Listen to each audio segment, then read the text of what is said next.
ഡാറിൻ ജയസലാം സംവിധാനം ചെയ്ത് Toronto international film ഫെസ്റ്റിവലിൽ പ്രീമിയർ ചെയ്ത ചലച്ചിത്രം ഫർഹ. ഈയൊരു ഫലസ്തീനിയൻ ചലച്ചിത്രം 1948 ഫലസ്തീനിയൻ ഇസ്രായേലി യുദ്ധത്തിന്റെയും അതിന്റെ ഭവിഷ്യത്തുകളും അവിടുത്തെ ജനങ്ങളുടെ ബുദ്ധിമുട്ടുകളും ഒരു പെൺകുട്ടിയുടെ വ്യൂ പോയിന്റിലൂടെ വരച്ചുകാട്ടിയതാണ്. യഥാർത്ഥ സംഭവത്തെ അടിസ്ഥാനമാക്കിയാണ് ഈ ചലച്ചിത്രം നിർമ്മിക്കപ്പെട്ടത്. 1948 ഫലസ്തീൻ, അവിടുത്തെ ഒരു ഗ്രാമം, വളരെ ശാന്തമായ സുന്ദരമായ ആ ഗ്രാമം അവിടുത്തെ ജനങ്ങളുടെ ജീവിതചര്യകൾക്കൊപ്പം പതിവ് പോലെ മുമ്പോട്ടേക്ക് പോയിക്കൊണ്ടിരിക്കുകയായിരുന്നു. രണ്ടാം ലോക മഹായുദ്ധം അവസാനിച്ചിരുന്ന സമയം അവിടുള്ള ഒരു ഫൗണ്ടൈന്റെ അടുത്ത് ചെറുപ്പക്കാരികളായ അവിടുത്തെ കുറച്ച് പെൺകുട്ടികൾ ചേർന്ന് കളിക്കുകയായിരുന്നു. അവിടെ മാറി പുസ്തകം വായിച്ച് അത് ആസ്വദിച്ച് ഫർഹ എന്ന പെൺകുട്ടിയും ഇരിക്കുന്നുണ്ട്. ഫർഹ പഠിക്കാനേറെ താല്പര്യമുള്ള ഒരു പെൺകുട്ടിയായിരുന്നു. മുതിർന്നു കഴിയുമ്പോ നഗരത്തിൽ പോയി ഉപരിപഠനം നടത്തണം, അതൊക്കെയായിരുന്നു ഫർഹയുടെ ഏറ്റവും വലിയ സ്വപ്നം. ഫർഹയുടെ പിതാവായിരുന്നു ആ ഗ്രാമത്തിന്റെ തലവൻ. ഫർഹ അവിടുത്തെ ഒരു മതപഠനശാലയിലാണ് പഠിച്ചിരുന്നത്. ഫർഹ എല്ലാം ആസ്വദിച്ച് പഠിക്കുന്ന കുട്ടിയായിരുന്നു. അന്ന് ആ മതപഠനശാലയിൽ ഫർഹയുടെ അവസാനത്തെ ദിവസമാണ്. അവരുടെ ക്ലാസുകൾ അവസാനിക്കുന്നു. പഠിപ്പിക്കുന്ന ഉസ്താദ് അവരോടായി ചോദിച്ചു, എന്താണ് ഇനി നിങ്ങളുടെയൊക്കെ ആഗ്രഹം? ഓരോരുത്തരായി ഓരോ മറുപടികൾ പറഞ്ഞു. ഒടുവിൽ ഫർഹയുടെ ഊഴമെത്തി. തനിക്ക് നഗരത്തിൽ പോയി പഠിക്കണം എന്നായിരുന്നു ഫർഹ പറഞ്ഞത്. പക്ഷെ ആ ഉസ്താദിന് അതത്ര ശരിയായി തോന്നിയില്ല. അവിടുത്തെ സംസ്കാര പ്രകാരവും മതപരമായ വിശ്വാസപ്രകാരവും പെൺകുട്ടികൾക്ക് ഒരുപാട് ഉപരിപഠനമൊന്നും വേണ്ട, പ്രത്യേകിച്ചും നഗരത്തിലൊന്നും പോയി പഠിക്കണ്ട എന്നായിരുന്നു അയാളുടെ പക്ഷം. കുറച്ചു കഴിഞ്ഞ് ഫർഹ അവിടുത്തെ ക്ലാസ് കഴിഞ്ഞ് വീട്ടിലേക്ക് എത്തി. അവിടെ എത്തുമ്പോ നഗരത്തിൽ താമസിക്കുന്ന അവളുടെ അങ്കിൾ അങ്ങോട്ടേക്ക് വന്നിട്ടുണ്ട്. കൂട്ടത്തിൽ അദ്ദേഹത്തിന്റെ മകളുമുണ്ട്. ഫരീദ എന്നായിരുന്നു അവളുടെ പേര്. ഫരീദയും ഫർഹയും കുട്ടിക്കാലം മുതലേ ഉറ്റ സുഹൃത്തുക്കളാണ്. നഗരത്തിൽ വലിയ തോതിൽ കലാപങ്ങളും യുദ്ധപ്രശ്നങ്ങളും ഒക്കെ അരങ്ങേറുകയാണ്. അതുകൊണ്ട് നഗരം വിട്ട് ഗ്രാമത്തിലേക്ക് മക്കളെ മാറ്റാനും താമസം മാറ്റാനുമുള്ള തീരുമാനത്തിലായിരുന്നു ആ അങ്കിൾ. ഫരീദയെ കണ്ടതും ഫർഹയ്ക്ക് സന്തോഷമായി. അപ്പോഴാണ് ഫരീദ കാര്യങ്ങൾ പറയുന്നത്. ഇനി മുതൽ അവൾ അവിടെ നിന്നാണത്രേ പഠിക്കുന്നത്, നഗരത്തിലേക്ക് മടങ്ങുന്നില്ല. ഫർഹ തന്റെ ആഗ്രഹം പ്രകടിപ്പിച്ചു. ഇവിടുത്തെ എന്റെ ക്ലാസുകളൊക്കെ കഴിഞ്ഞു, നഗരത്തിൽ ചെന്ന് വലിയ യൂണിവേഴ്സിറ്റിയിൽ ചേർന്ന് പഠിക്കാം എന്നാണ് ഞാൻ കരുതിയിരിക്കുന്നത്. അവരവിടെ സംസാരിച്ചിരിക്കെ അങ്ങോട്ടേക്ക് വാഹനവ്യൂഹം വരുന്ന ശബ്ദം കേട്ടു. അവർ അങ്ങ് ചെന്ന് നോക്കി. ഇസ്രായേലി സൈന്യമായിരുന്നു അങ്ങോട്ടേക്ക് കടന്നു വന്നുകൊണ്ടിരുന്നത്. അവരുടെ മേഖലയിലേക്ക് ഇസ്രായേലി അധിനിവേശം വ്യാപിക്കുകയാണ്. കുട്ടികൾ വന്ന് തെറ്റാലുകൊണ്ടും മറ്റും ആ വാഹനങ്ങൾക്ക് നേരെ കല്ലുകൾ എയ്യാൻ ആരംഭിച്ചു. ഫർഹയും തന്റെ കൈ തൂണ്ടി തോക്കിന്റെ രൂപത്തിലാക്കി അവർക്ക് നേരെ ആംഗ്യം കാട്ടി. അധിനിവേശത്തിനെതിരെ ആ കുട്ടികളുടെ മനസ്സിൽ പോലും കലാപത്തിന്റെ വിത്തുകൾ പാകപ്പെട്ടിരുന്നു. പിന്നാലെ ഫർഹ അങ്കിളിനും പിതാവിനും കുടിക്കുവാനുള്ള ഡ്രിങ്കുമായി അവരുടെ മുമ്പിലേക്ക് ചെന്നു. അങ്കിൾ പിതാവുമായി സംസാരിക്കുകയാണ്. അധിനിവേശത്തിന്റെയും അക്രമത്തിന്റെയും യുദ്ധത്തിന്റെയും കാര്യങ്ങളൊക്കെയാണ് സംസാരത്തിൽ നിറഞ്ഞു നിൽക്കുന്നത്. ഫർഹയുടെ അമ്മ മുമ്പേ മരണപ്പെട്ടതായിരുന്നു. ഇടയ്ക്കൊക്കെ അങ്കിൾ അവിടെ വന്ന് സന്ദർശിക്കാറുണ്ട്. ഫർഹ ഇപ്പോൾ വളർന്നിരിക്കുന്നു, അവളുടെ ഇവിടുത്തെ വിദ്യാഭ്യാസം കഴിഞ്ഞിരിക്കുന്നു എന്ന് മനസ്സിലാക്കിയ അങ്കിൾ ഇവളുടെ വിവാഹമെങ്കിൽ നടത്തിയാലോ എന്ന മട്ടിൽ സംസാരിച്ചു. ഫർഹയ്ക്ക് അതത്ര സന്തോഷം നൽകുന്ന കാര്യമായിരുന്നില്ല.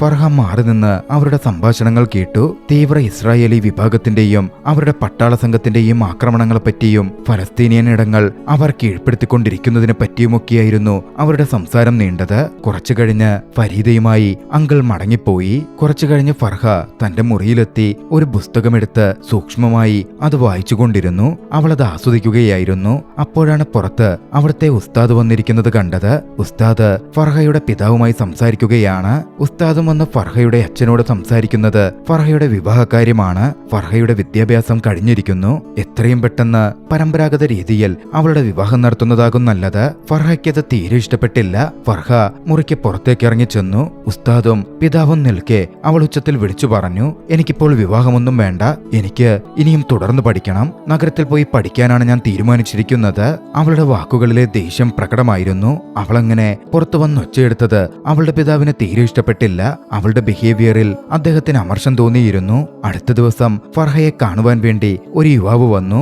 അവൾക്കുള്ള ഭക്ഷണവും മറ്റുമായിട്ടായിരുന്നു അവന്റെ വരവ്. നാസർ എന്നായിരുന്നു ആ പയ്യന്റെ പേര്. നാസർ ഫർഹയുടെ മുറച്ചെറുക്കനാണ്. കുട്ടിക്കാലത്തെ അവർ തമ്മിലുള്ള വിവാഹം പറഞ്ഞു വെച്ചിട്ടുള്ളതുമാണ്. പക്ഷേ ഫർഹയ്ക്ക് നാസറിനെ അത്ര ഇഷ്ടമായിരുന്നില്ല. നാസറിന് മുമ്പിൽ ഫർഹ വാതിലടച്ചു. അന്നായിരുന്നു ഫർഹയുടെ ഒരു കൂട്ടുകാരിയുടെ വിവാഹം. ഒപ്പം പഠിച്ച കുട്ടിയാണ്. ഫർഹ വിവാഹത്തിൽ പങ്കെടുക്കാൻ പോയി. കൂട്ടുകാർക്കൊപ്പം ചേർന്ന് കുറച്ചുനേരം ആഘോഷത്തിലിരുന്നു. പെട്ടെന്ന് അവളുടെ മുഖം മാറി. അവളുടെ ഉള്ളിലേക്ക് വൈകാതെ ഇതുപോലെ തന്റെ വിവാഹവും നടന്നാലോ എന്ന ഭയം വന്നു. എല്ലാവരും തന്റെ പിതാവിനെ നിർബന്ധിച്ചുകൊണ്ടിരിക്കുകയാണല്ലോ, തന്റെ പഠനമൊന്നും നടക്കില്ലേ എന്ന ഭയം അവൾക്ക് തോന്നിയിരിക്കണം. എന്തായാലും അവിടുത്തെ വിവാഹ ചടങ്ങുകൾ കഴിഞ്ഞ് ഫർഹയും സഹോദരിയും നേരെ വീട്ടിലേക്ക് നടന്നു. വീട്ടിലേക്കെത്തുമ്പോ അവിടെ ഒരു ഗ്രാമയോഗം കൂടിയിട്ടുണ്ട്. അവിടെ എത്തിയിരുന്ന അങ്കിൾ പിതാവുമായി വീണ്ടും വിവാഹത്തിന്റെ കാര്യമൊക്കെ സംസാരിക്കുകയാണ്. ഫർഹയ്ക്ക് കല്യാണം കഴിക്കുകയേ വേണ്ട.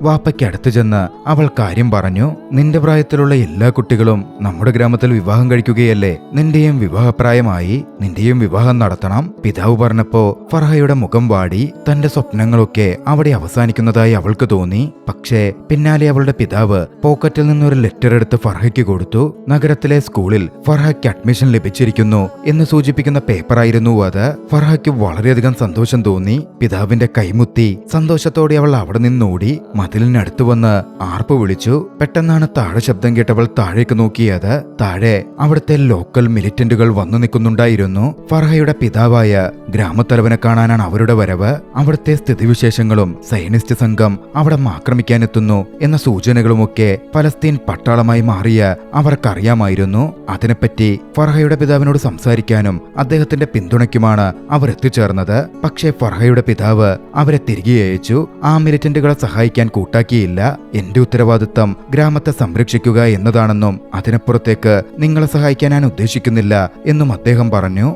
അപകടകരമായ എന്തോ നടക്കാൻ പോകുന്നു എന്ന് ഫർഹ മനസ്സിലാക്കിയിരുന്നു. പിറ്റേന്ന് പുലർച്ചെ ഫർഹ എഴുന്നേറ്റത് വല്ലാത്തൊരു നിശബ്ദതയിലേക്കാണ്. ഫർഹ അച്ഛനെ വിളിച്ചു. പക്ഷെ തന്റെ പിതാവിനെ എവിടെയെങ്കിലും കണ്ടില്ല. പിന്നെയാണ് ഫർഹ അത് കണ്ടത്. പിതാവ് അവിടുത്തെ ബേസ്മെന്റ് റൂമിൽ നിന്ന് പുറത്തേക്ക് വരുന്നു. അത് പുതുതായി നിർമ്മിച്ചെടുത്തതാണ്. അദ്ദേഹം അതിന്റെ പണിയുമായി മുമ്പോട്ടു പോകുന്നു. എന്തൊക്കെയോ അദ്ദേഹത്തിന്റെ ഉള്ളിലുണ്ട് എന്ന് ഫർഹയ്ക്ക് അറിയാമായിരുന്നു. അന്ന് അങ്കിൾ അങ്ങോട്ടേക്ക് വന്നിരുന്നു. ഫരീദയും ഫർഹയും ഇരുന്ന് സംസാരിക്കാൻ തുടങ്ങി. പിതാവ് തന്നെ നഗരത്തിലെ സ്കൂളിൽ ചേർത്ത കാര്യം സന്തോഷത്തോടെ ഫർഹ പറഞ്ഞു. ഫരീദയ്ക്കും അത് കേട്ട് ഒരുപാട് സന്തോഷം തോന്നി. പക്ഷേ അവിടെ പിതാവിനെ തനിച്ചാക്കി വേണം നഗരത്തിലേക്ക് പോകാൻ. അതാലോചിച്ചപ്പോ അവൾക്ക് ദുഃഖം തോന്നി. അവൾ തുടർന്നു പറഞ്ഞു, എന്റെ വിദ്യാഭ്യാസം കഴിയുമ്പോ ഞാൻ ഇങ്ങോട്ടേക്ക് തിരികെ വരും. എന്നിട്ട് ഇവിടെ ഒരു സ്കൂൾ തുറക്കും. എന്റെ പിതാവിനെയും സംരക്ഷിക്കും. അവർ അവിടെ സംസാരിച്ചിരിക്കെ പെട്ടെന്ന് വളരെ വലിയൊരു ശബ്ദം കേട്ടു. ശബ്ദം കേട്ടതും ഫർഹയും ഫരീദയും നേരെ ഗ്രാമത്തിലേക്ക് വീട് ലക്ഷ്യമാക്കി ഓടി. അങ്ങോട്ടേക്ക് എത്തുമ്പോൾ അവർ കണ്ടത് ഭയപ്പെട്ട് സ്വന്തം വീടും ആ പ്രദേശവും ഗ്രാമവും വിട്ടോടുന്ന അവിടുത്തെ ആളുകളെയായിരുന്നു.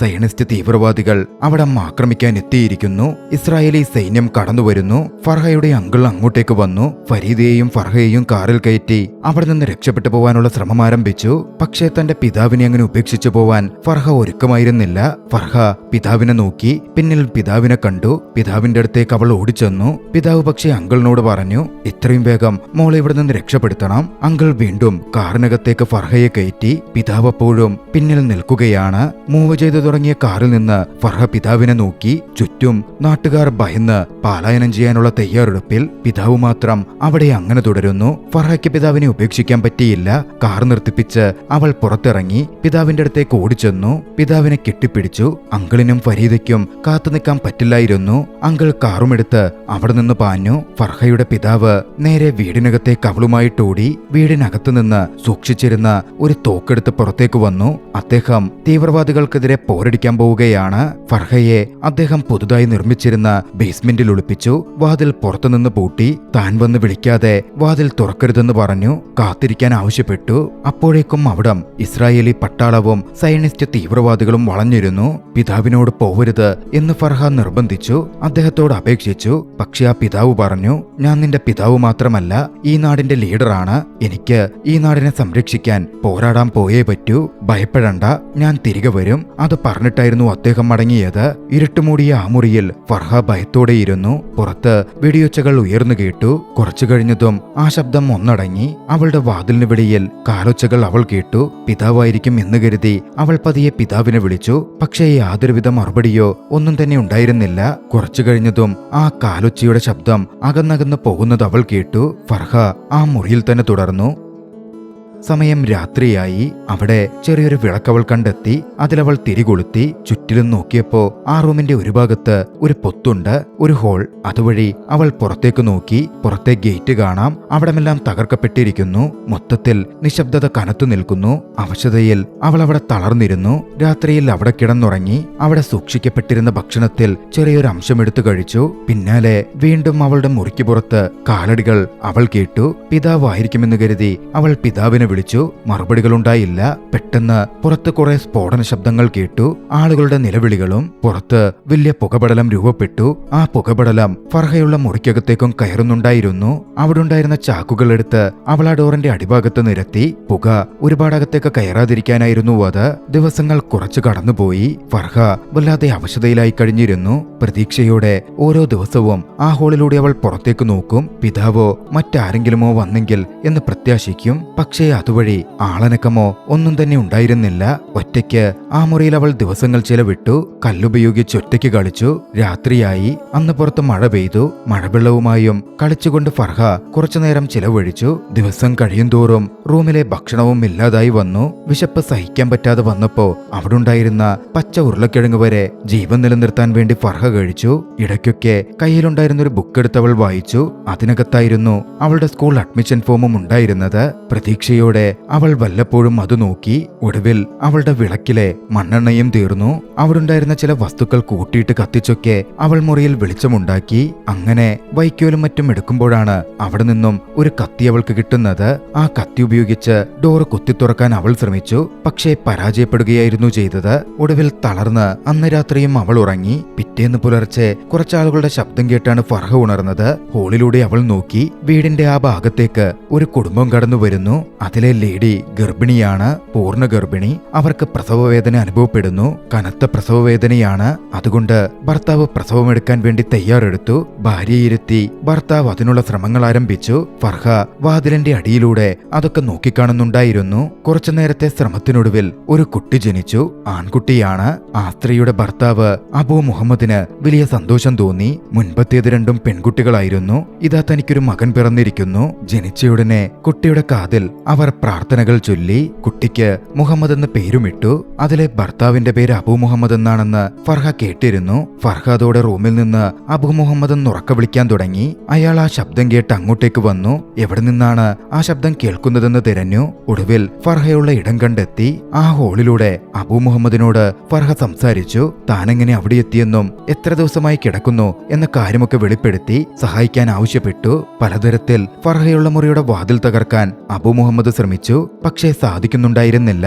അപ്പോഴാണ് ആ വീടിന്റെ മുമ്പിലേക്ക് ഒരു ഇസ്രായേലി വാഹനം വന്നു നിന്നത്. അബൂ മുഹമ്മദ് ഉടൻ തന്നെ തന്റെ മക്കളെയും ഭാര്യയെയും അവിടെ ഒരു ഭാഗത്തൊളിപ്പിച്ചു. പുറത്തേക്കിറങ്ങിയ അയാളെ സയനിസ്റ്റ് തീവ്രവാദികളും ഇസ്രായേലി പട്ടാളവും ചേർന്ന് പിടികൂടി. പിന്നാലെ അയാളുമായി വീടിന്റെ അകത്തേക്ക് കയറി വന്നു. അയാൾ പറയുന്നുണ്ടായിരുന്നു, ഈ വീട് എന്റേതല്ല. ഇതുവഴി പോയപ്പോ കുറച്ച് വെള്ളം കിട്ടുമോ എന്ന് കരുതി കയറിയതാണ്. ഒളിപ്പിച്ച കുടുംബത്തെ രക്ഷപ്പെടുത്താനായിരുന്നു അയാൾ ശ്രമിച്ചുകൊണ്ടേയിരുന്നത്. വാതിലിന്റെ തുളയിലൂടെ ഫർഹ ഇതൊക്കെ കാണുന്നുമുണ്ട്. ഈ സമയം ആ സൈനികരുടെ കൂട്ടത്തിൽ തല മറച്ചിരുന്ന ആ വില്ലേജിലെ ഒരു വ്യക്തിയുമുണ്ട്. ഇയാൾ ഈ ഗ്രാമത്തിലുള്ളതാണോ എന്ന് ആ സൈന്യത്തിലെ വ്യക്തി അയാളോട് ചോദിച്ചു. അല്ലെന്ന് അയാൾ മറുപടി പറഞ്ഞു. ഈ വീട് അയാളുടേതല്ല എന്നും അയാൾ പറയുന്നുണ്ട്. പക്ഷേ അപ്പോഴാണ് ഇസ്രായേലി കമാൻഡർ അവിടെ വീണിരുന്ന രക്തത്തുള്ളികൾ കണ്ടത്. അയാൾക്ക് സംശയം തോന്നി. ആ വീട് സെർച്ച് ചെയ്യാൻ അയാൾ ഉത്തരവിട്ടു. അബൂ മുഹമ്മദിന്റെ ഭാര്യയുടെ പ്രസവ സമയത്ത് വീണ രക്തത്തുള്ളികളായിരുന്നു അത്. ഇസ്രായേലി പട്ടാളം വീട്ടിൽ തിരച്ചിൽ നടത്തി. ഇതേസമയം കമാൻഡർ ഫർഹ ഒളിച്ചിരുന്ന ആ ബേസ്മെന്റ് റൂമിന്റെ ഭാഗത്തേക്കും നടന്നു വന്നിരുന്നു. പക്ഷേ റൂം പുറത്തുനിന്ന് പൂട്ടിയേക്കുവാണല്ലോ. അയാൾ തിരികെ പോയി. ഫർഹ ഇത് കണ്ട് കത്തിയുമായി അകത്ത് ആക്രമിക്കാൻ തയ്യാറായി നിന്നിരുന്നു. പക്ഷേ അപ്പോഴേക്കും അബൂ മുഹമ്മദിന്റെ ഭാര്യയും മക്കളും പിടികൂടപ്പെട്ടു. ഒരു ഫീമെയിൽ സോൾജർ അബൂ മുഹമ്മദിന്റെ ഭാര്യയെ പരിശോധിച്ചു. അവരിപ്പോൾ പ്രസവിച്ചിട്ടേയുള്ളൂ എന്ന കാര്യവും അവർക്ക് മനസ്സിലായി. വളരെ ക്രൂരമായിട്ടായിരുന്നു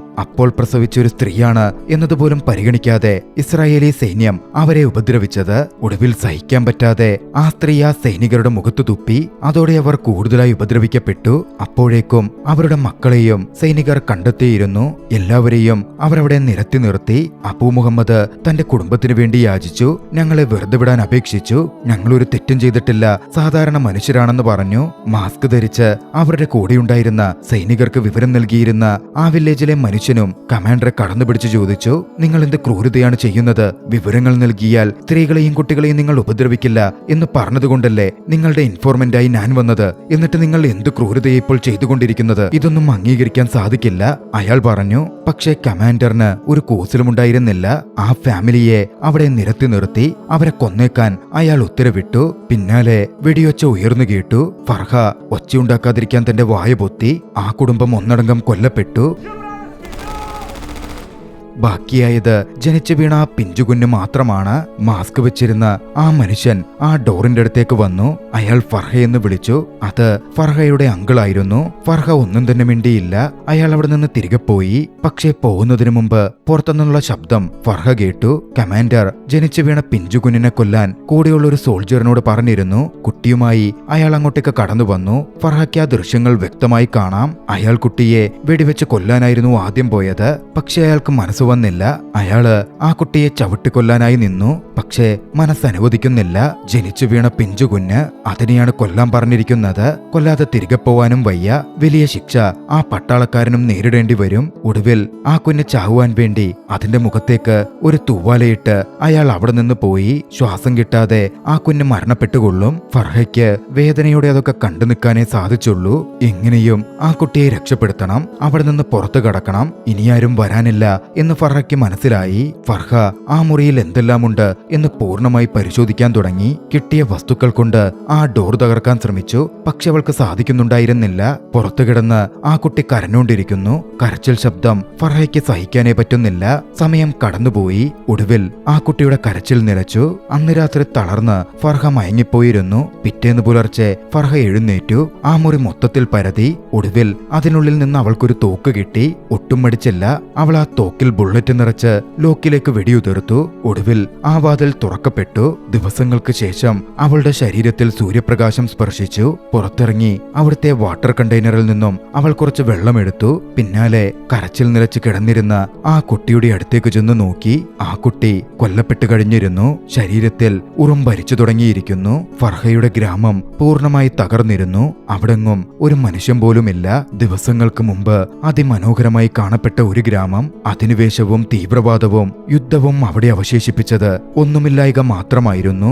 ദുഃഖത്തോടെ അവൾ മുന്നിലേക്ക് നടന്നു. വേദനയോടെ അവളുടെ പ്രിയപ്പെട്ട ഗ്രാമവും വിട്ടൊഴിഞ്ഞ് അവൾ മുമ്പിലേക്ക് നടന്നു. ഒരു അഭയാർത്ഥിയായി, ഒരു അനാഥയായി. അന്ന് നടന്ന ഫർഹ എത്തിപ്പെട്ടത് പിന്നീട് ഒരു അഭയാർത്ഥി ക്യാമ്പിലേക്കായിരുന്നു. സിറിയയിലെ അഭയാർത്ഥി ക്യാമ്പിൽ. അവിടെ വെച്ചാണ് അവൾ ലോകത്തോട് അവൾ കണ്ട കാഴ്ചകളും യഥാർത്ഥ സംഭവങ്ങളും വെളിപ്പെടുത്തിയത്. വർഷങ്ങൾക്കിപ്പുറവും ആ യാഥാർത്ഥ്യങ്ങൾ കൈമാറ്റം ചെയ്ത് പറയപ്പെട്ടുകൊണ്ടിരിക്കുന്നു. സിനിമയിൽ ഫർഹ എന്ന പേരിൽ പരിചയപ്പെടുത്തിയ അന്നിതൊക്കെ നേരിട്ട് കണ്ട കുട്ടിയുടെ യഥാർത്ഥ പേര് റാദിയ എന്നായിരുന്നു. ഫർഹ പിന്നീട് തന്റെ പിതാവിനെയോ ബന്ധുക്കളെയോ കണ്ടിട്ടേയില്ല. അവരൊക്കെ ആക്രമണത്തിൽ കൊല്ലപ്പെട്ടിരിക്കണം. യുദ്ധവും തീവ്രവാദവും അക്രമവും എല്ലാം തന്നെ ലോകത്തിനും ജനതയ്ക്കും എപ്പോഴും നഷ്ടങ്ങൾ മാത്രമാണ് നൽകുന്നത്. യുദ്ധത്തിൽ ഒരിക്കലും ഒരു വിജയമോ പരാജയമോ ഇല്ല. സാധാരണ ജനങ്ങളെ സംബന്ധിച്ചിടത്തോളം അവർക്കുണ്ടാവുക നഷ്ടങ്ങൾ മാത്രമായിരിക്കും. ഫലസ്തീനുമേൽ സയനിസ്റ്റ് തീവ്രവാദികളും ഇസ്രായേലി സൈന്യവും ചേർന്ന് നടത്തിയ ക്രൂരതയുടെ നേർചിത്രം വിശദീകരിച്ച ഈ ചലച്ചിത്രം നിങ്ങൾക്കിഷ്ടമായെങ്കിൽ വീഡിയോ ലൈക്ക് ചെയ്യുക. അഭിപ്രായങ്ങളും നിർദ്ദേശങ്ങളും കമന്റുകളിൽ രേഖപ്പെടുത്തുക. കഴിയുമെങ്കിൽ ചാനൽ സബ്സ്ക്രൈബ് ചെയ്തും കൂട്ടുകാർക്ക് ഷെയർ ചെയ്തു കൊടുത്തും ഞങ്ങളെ സപ്പോർട്ട് ചെയ്യുക. അടുത്ത എപ്പിസോഡിൽ മറ്റൊരു മികച്ച ചലച്ചിത്രവുമായി നമുക്ക് കണ്ടുമുട്ടാം. അതുവരെ ബൈ.